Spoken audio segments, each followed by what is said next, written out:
વાવથરા જિલ્લાના દિયોદર તાલુકાના ભેસાણા ગામે એક અબોલ ગાય સાથે અશ્લીલ કૃત્ય આચરવાનો શરમજનક મામલો સામે આવ્યો છે। આ ઘટનાનો વિડીયો સોશિયલ મીડિયા પર વાયરલ થયા બાદ દિયોદર પોલીસે ત્વરિત કાર્યવાહી હાથ ધરી અને મુખ્ય આરોપી સહિત 2 સમૂહની અટકાયત કરી છે।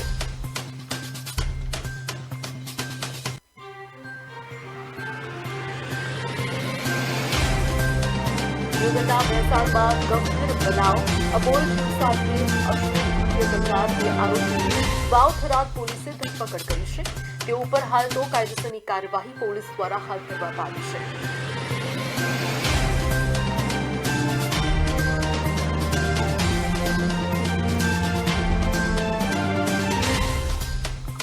છે। રામ જય ગૌ માતા।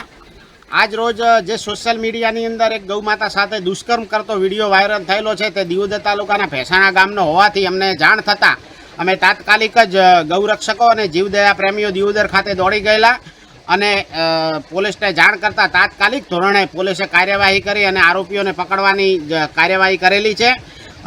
આ વિડીયો વાયરલ થતાં સમગ્ર વિસ્તારની અંદર રોષ ફાટી નીકળ્યો છે કે આવા લોકોને કોઈ પણ હિસાબે કડકમાં કડક સજા કરી અને ફાંસીની સજા આપવામાં આવે તો પણ ઓછી છે એવું કૃત્ય આ વ્યક્તિ દ્વારા કરવામાં આવ્યું છે।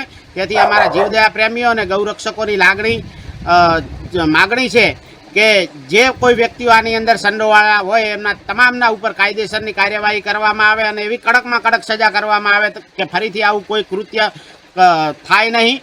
અને સરકારશ્રીને પણ નમ્ર વિનંતી છે કે હું મારા સોશિયલ મીડિયાના ઇન્સ્ટાગ્રામ પેજ ઉપર ગયો ત્યારે મેં એક આપણા દેશનું ગૌરવ જે આપણા દેશની માતા ગૌ માતાનો અશ્લીલ વિડીયો જોયો ત્યારે મને જોતાં એવું લાગ્યું કે અમારા ગામ ભેસાણાનો હોય, જે મારા ગામના પટેલ ગણેશભાઈનો હોય।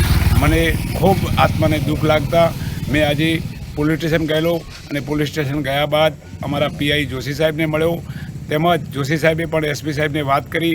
એમણે પણ પોઝિટિવ એવું કીધું કે તમતારે ઘણાભાઈ તમારે જે ફરિયાદ દાખલ કરવી હોય કરો, અમે ફરિયાદ લેવા માટે તૈયાર છીએ। ખરેખર આ ગૌ માતાનો અશ્લીલ વિડીયોથી અમારી લાગણી ખૂબ દુભાઈ છે।